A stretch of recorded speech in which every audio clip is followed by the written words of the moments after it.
Coming up tonight, Julian flies a low-level recce. What a great feeling. I try my hand at formation flying with Alan Wade. And we take a seaplane over Sydney Harbour. Last week we began our regular look at pilots in the front line with Harriers on board HMS Illustrious. This week it's the turn of these guys, the Tornadoes. All fighter pilots think that they have the best job in flying, but this is the reconnaissance Tornado, and the guys that fly these do a mind-boggling job. Before mounting any form of attack, it's key to locate the enemy and assess their strength, but it's not as easy as it sounds.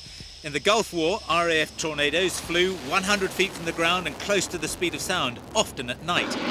The only difference between the GR4 and the GR4A, the reconnaissance version, is that they've removed the 27mm cannon and ammo tanks and replaced it with sensors on the left and right of the aircraft that can scan from horizon 10 degrees down, and then underneath the aircraft an infrared line scanner that will give you a picture from horizon to horizon. The Tornado is not the most agile of aircraft, but it does the job it was designed for brilliantly. On a beautiful day like today, he'll fly visually, low-level nap of the Earth. But in bad weather or at night, he's got a choice of 3 different methods, or using all 3. Night vision goggles up there, forward-looking infrared in here, or up in the nose cone. Uniquely, he's got terrain-following radar, which means he can fly very low level at high speed, and the aircraft will fly it for him. And then if it's so bad they can't identify the target, they've got ground mapping radar. Today I'm joining Flight Lieutenant Russ Fraser on a typical training sortie. Our aim is to locate a Category 1 enemy airfield. In a real war, the information gathered by our infrared scanners would then be used by analysts back home to assess its defence systems and rank its importance. Now, under peacetime rules, we won't be going supersonic, but at 500 mph at 250 feet, it's still going to be one hell of a ride. If you find, Julian, that you're getting disorientated, then just say to Russ, and he can obviously level it out at that stage and let your gyros realign. The first thing you can see, it's actually quite roomy. There's quite a lot of space in here. You don't feel cramped in or that claustrophobic most of the time. My main instrument in the cockpit, if you like, is this thing, which is the head-up display. I have various controls on the front which are supplementary really to the information that's on the head-up display or is through the head-up display.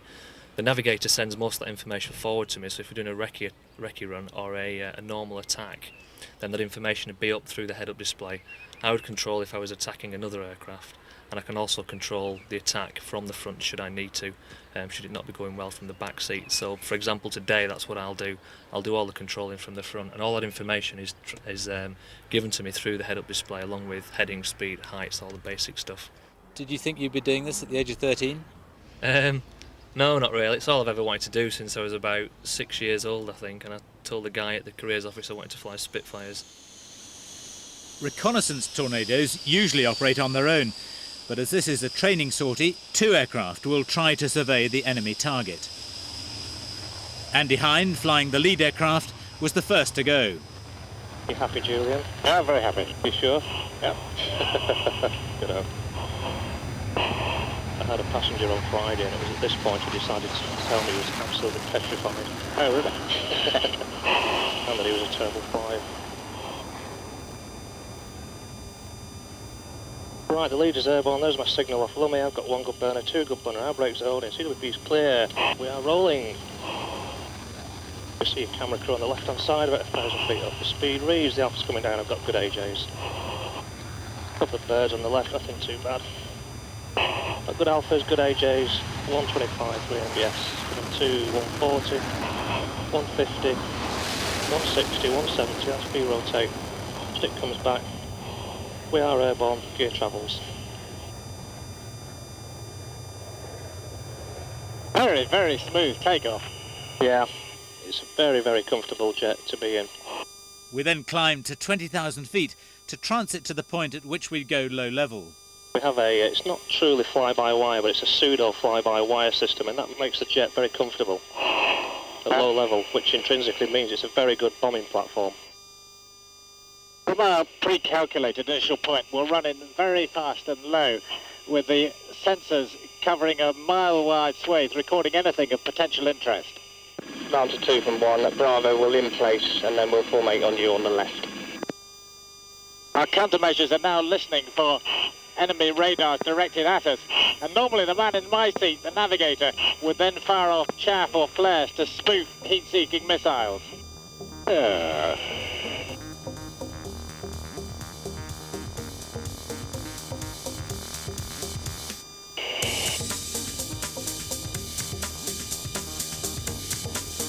There's our initial point coming up. Wham! We pull into the target run.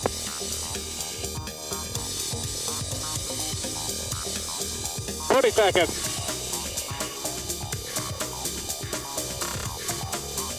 30 seconds. 20. 10. Last one, Leslie. There it is now.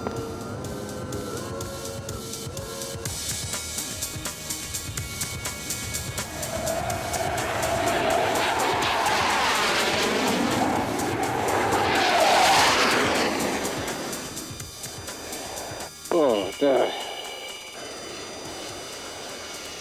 How you doing, Julian? How you doing, Julian? Just give me a wave on the left-hand side. Good. Good man. Oh, never felt like that before. Was it that sausage and mash coming back up?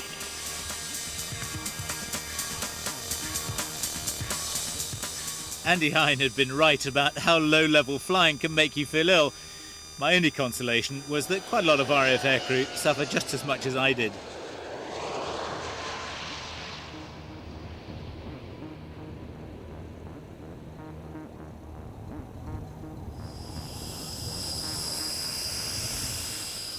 Immediately after landing, the tapes we'd recorded were taken straight off for analysis.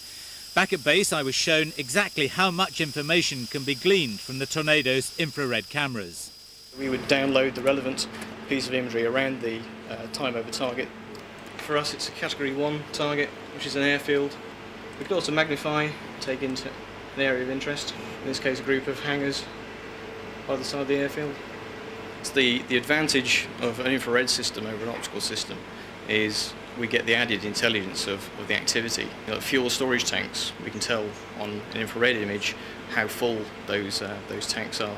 Also, on an airfield, when we've got a group of aircraft parked, we can tell which engines are actually running, and also in some cases we can actually tell that aircraft are recently departed because you're left with the thermal shadow of an aircraft just sitting on the concrete. They can even pinpoint the hot air being released from the Houses of Parliament. Order! Order! The guys of 13th Squadron do a fantastic job, but they're going to have to do it without me. I haven't felt so awful in a long time. I think I'll stick to helicopters.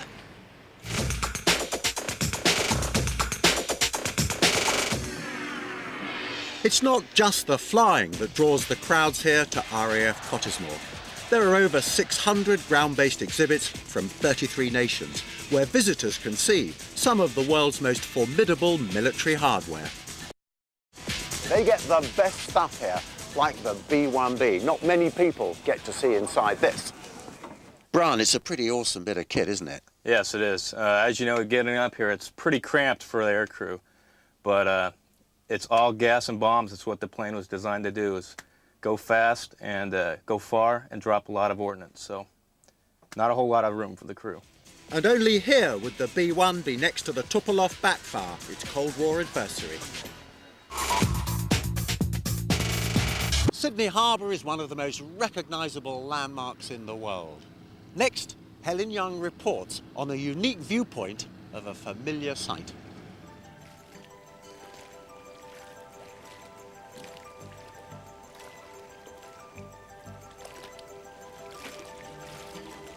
Before the era of the concrete runway, the satellite navigation system and the plastic coffee cup, ships and aircraft shared a common bond with nature.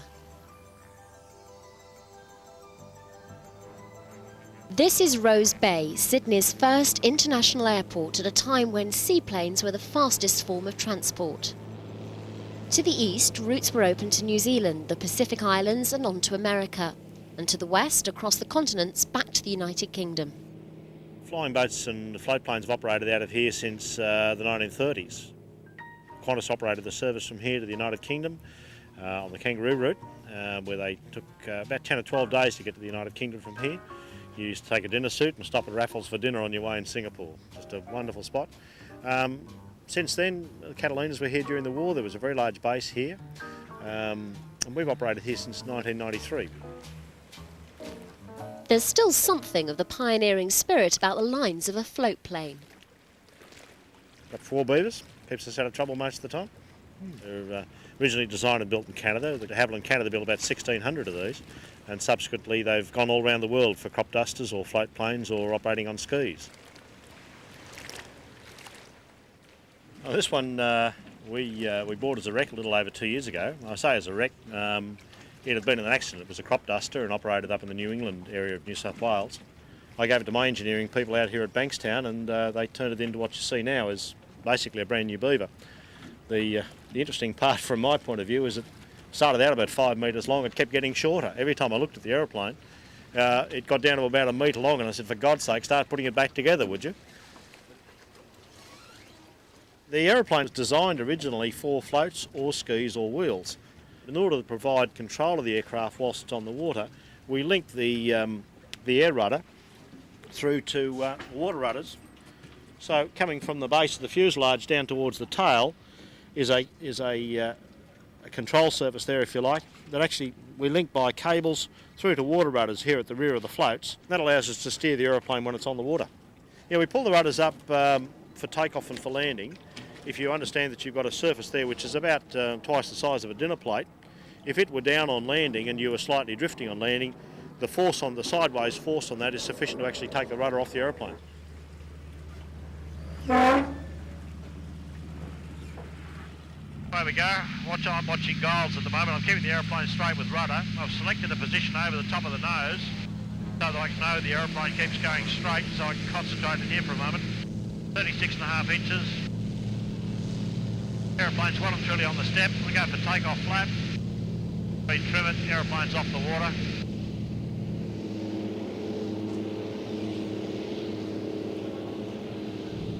Just a nice flat attitude there for a moment while I let the aeroplane accelerate.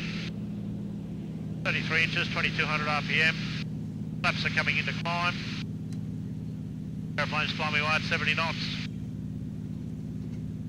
If we're ever trimming this aeroplane, the aeroplane has a very long cabin, so that there's quite an arm with load on board. If you didn't trim the aeroplane all the time, you'd have arms like an orangutan after a week. The aircraft, originally built to take on the rugged wilds of northern Canada and the remote Australian outback, today ferries sightseers 1,000 feet above Sydney Harbour.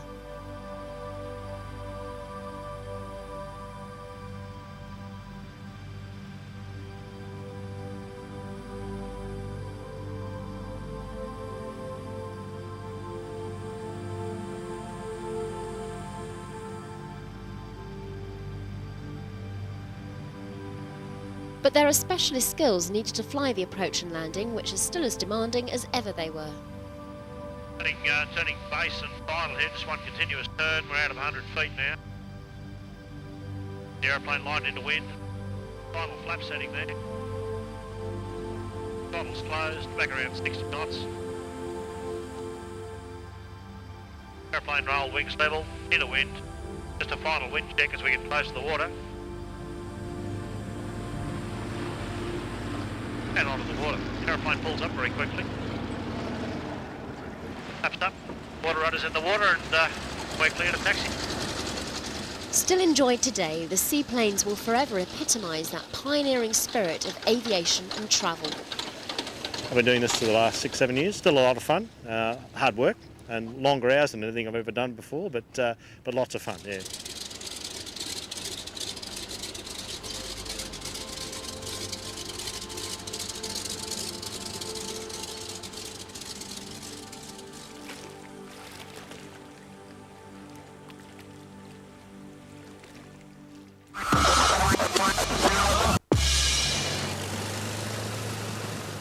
Historic aircraft also made an appearance at the Royal International Air Tattoo with a stirring line-up from the Battle of Britain. This Hurricane was flown in by Officer Commanding Standards Barkston Heath, Charlie Brown. Charlie, the magnificent Hawker Hurricane never seems to get her fair share of the credit for her role in the Battle of Britain. No, I think that's true, Alan, and in a lot of ways I think the Hawker, I was speaking to some Hawker test pilots of many years ago, and they felt that as well. They're very, very touchy on the subject of Vickers Supermarine. And it's a shame because the aircraft is such a fabulous, trustworthy and reliable workhorse of an aircraft. It's not slow, it's not an old bus, it's a fabulous aeroplane in all respects. Really the only thing with the Hurricane that's a bit of a vice is getting the gear up after takeoff. That's the only thing. And I think we've got now maybe, what, 4 or 5 Hurricanes airworthy in the world? Yeah, I believe we've got 5 now, possibly even 6, including the New Zealand aeroplane. A great increase on what we had a few years ago. And, you know, people are doing fabulous work restoring Hurricanes these days. Hurricanes, Spitfires, a Lancaster and the last flying Bristol Blenheim celebrated the 60th anniversary of the Battle of Britain.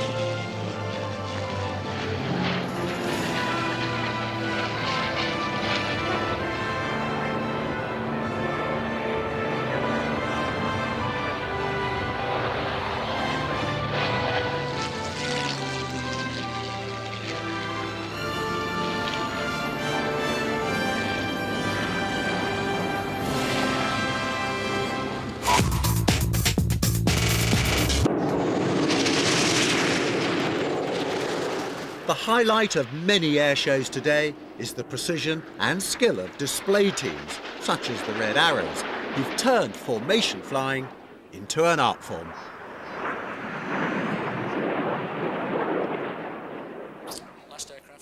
Today, I've come back to flight school at RAF Barkston Heath to learn some basic skills of formation flying. So the technique we use is pretending it's one big aeroplane. Lead rolls into the turn.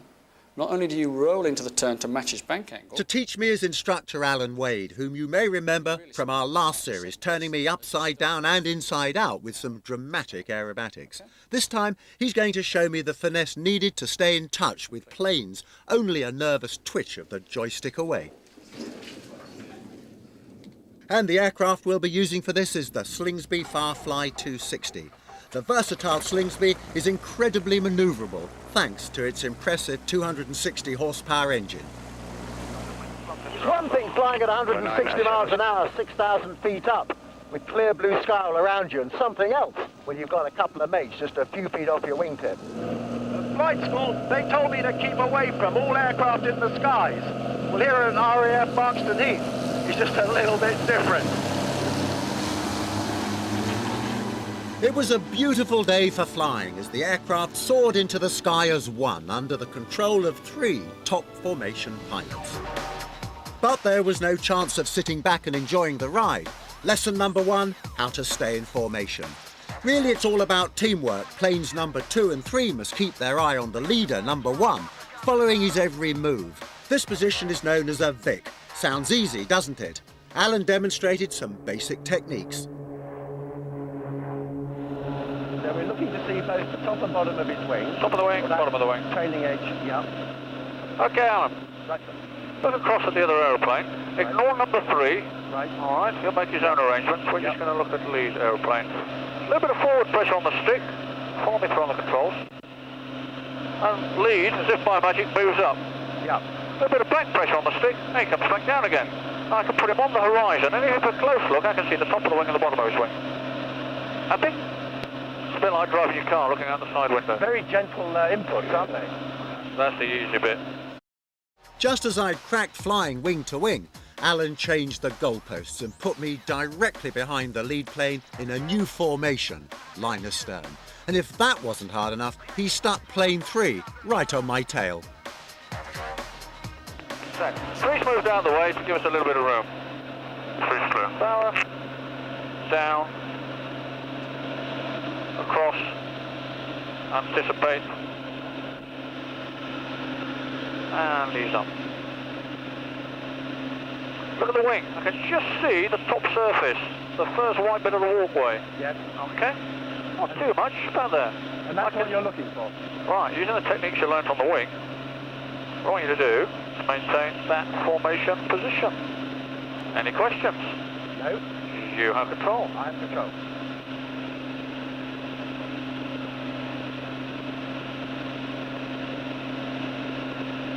Anything happening? Yeah, I'm in his prop wash. Knocking me around rather. Boy, oh boy. Keep on the centre line, keep in the right place, and it's a piece of cake. Right. You telling me these students have to do this solo after 3 sessions? Yeah. Good, good. I think you're nice and stable now. You've got an aeroplane in front, I'll put an aeroplane behind us as well. A little bit of incentive. Okay. So reversing out of the formation is no longer an option. Right. Okay, 3, line of stone when you're ready. No pressure. One aeroplane in front, and you've got another one joining behind there. Okay.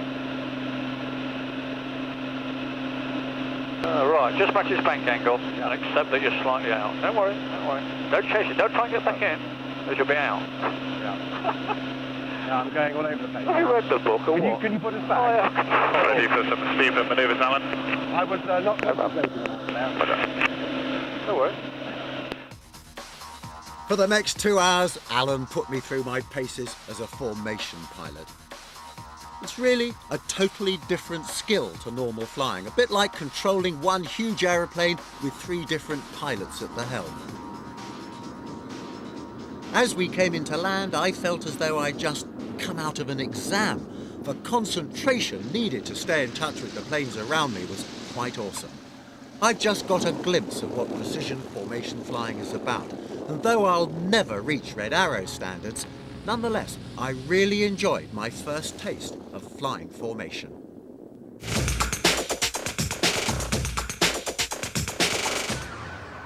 But over now to the experts at the air tattoo, the Red Arrows.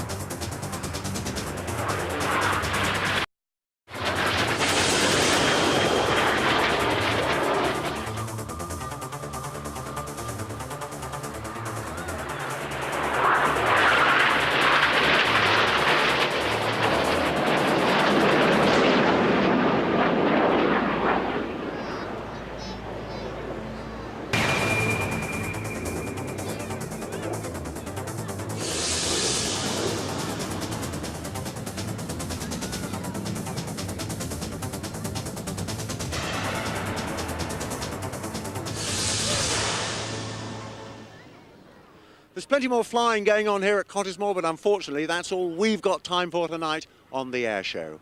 Watching aviation is the second most popular thing to do after football, and looking around me, I'm not surprised. See you next week. And next time, Robert Elms finds out what it takes to fly to Shanghai. We made it to a new airport.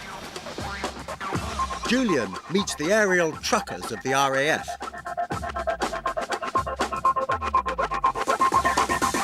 And we return to New Zealand to learn how private pilots can fly the mountains.